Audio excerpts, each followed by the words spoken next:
रायगड जिल्ह्यामध्ये सध्या शेकडो गावे, आदिवासी वाड्या पाड्यांना भीषण पाणी टंचाईच्या झळा जाणवत आहेत।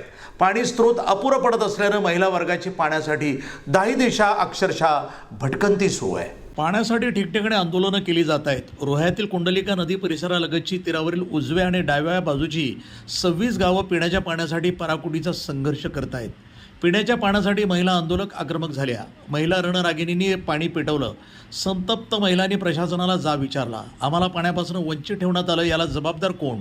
कोट्यावधींचा निधी येतो तो जातो कुठे?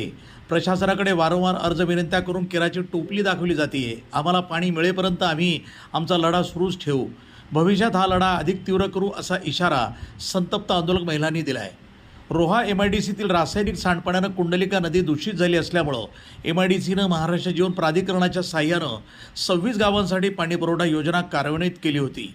मात्र या वाहिनीवर असंख्य ठिकाणी पाणी चोरी होत असल्यानं गेली 14 ते 26 गावं पाण्यापासून वंचित आहेत। मात्र आता पाणी मिळाल्याशिवाय आमरण उपोषण सोडणार नाही अशी भूमिका या गावातील महिलांनी घेतली आहे।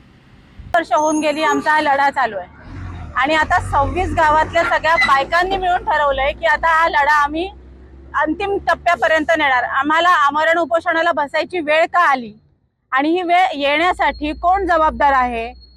आम्ही कितीतरी वेळेस त्यांना आवेदनं दिली, पत्र दिली, स्वतः जाऊन भेटलो, पण एकाही आमच्या निवेदनाला या आपल्या प्रशासनानं कुठल्याही बाबतीमध्ये उत्तर दिलेलं नाहीये। एकदा झालं, दोनदा झालं, आम्ही जवळजवळ 4 महिने त्याच्या मागे पाठपुरावा करतोय। बरं, त्यामागे पैसा खर्च होत नाहीये का? असंही नाही। आतापर्यंत जवळजवळ अख्ख्या तालुक्यामध्ये म्हणाल ना 250 ते 300 कोटी रुपये खर्च झालेले आहेत।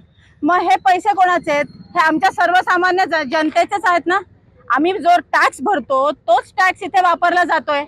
मग या टॅक्स मागे जर पैसे वापरले जात आहेत, पाण्यासारख्या मूलभूत गोष्टीवरती जर आम्हाला न्याय मिळत नसेल, गावागावामधल्या बायकांच्या डोक्यावरचा हंडा जर उतरत नसेल, तर आम्ही न्याय मागू नये का? आणि मागायचं तर कोणाकडे? किती वेळेस गेलो तरी ते उत्तर द्यायला तयार नाहीयेत। प्रशासन जबाबदारी घेणार आहे का नाही? प्रत्येक वेळेस ह्याने त्याच्याकडे बोट दाखवायचं, त्याने याच्याकडे बोट दाखवायचं। MIDC म्हणते MGP कडे जा, MGP म्हणते MIDC कडे जा। एकही जण आपली जबाबदारी घ्यायला तयार नाही। बरं, तहसीलदारांकडे गेलो तर तहसीलदार म्हणतात की आमच्या आवाक्यातलं हे काम नाही, आमच्याकडे हे नाहीयेत। मग नक्की जायचं कोणाकडे? एकाने तरी याची जबाबदारी घ्यायला हवी। आणि आता आमचा शेवटचं एक आहे की आमच्या 26 गावामधल्या शेवटच्या गावापर्यंत प्रत्येक घराघरात पाणी हे पोचलं पाहिजे आणि ज्या अनधिकृत कनेक्शन आहेत पाईपलाईनला लावलेल्या त्या तोडल्या गेल्या पाहिजे। त्या तोडल्या तर आमच्या गावामध्ये सगळ्यांना पुरेसं मुबलक पाणी पुरवठा होणार आहे। पण त्यासाठी या अकार्यक्षम प्रशासनाने जबाबदारी घेऊन आमच्या पाठीशी खंबीरपणे उभं राहण्याची आता गरज आहे। सकाळपासून आपण इथे बसलेले आहात आणि आपल्या आतापर्यंत कोणत्या अधिकारी आपण भेटायला आले का? हो, नायब तहसीलदार येऊन गेले, MGPचे साहेब होते, MIDCचे साहेब होते आणि BDO मॅडम येऊन गेल्या।